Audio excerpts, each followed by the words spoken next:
Kefa Kiwanuka mumanyi muliraanwa wammwe wano owa stamina owa potential eyakulira ku Kidima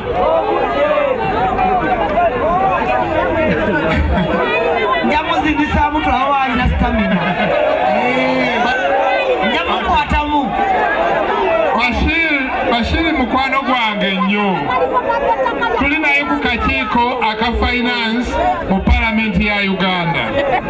era guno gwe mulundi gwange ogwokubiri okujja wano naliko wano nga tugaba gas cylinders ezo nga ekindeeta wano okusookera ddala kubasaba nti Bashir mumukomyewo mu palamenti kuba ekitundu kyammwe akyagala nnyo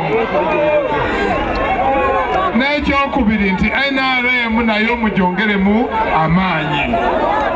mwebale nnyo mwebale ddala okumpuliriza obudde bugenze kampe bannange nabo boogere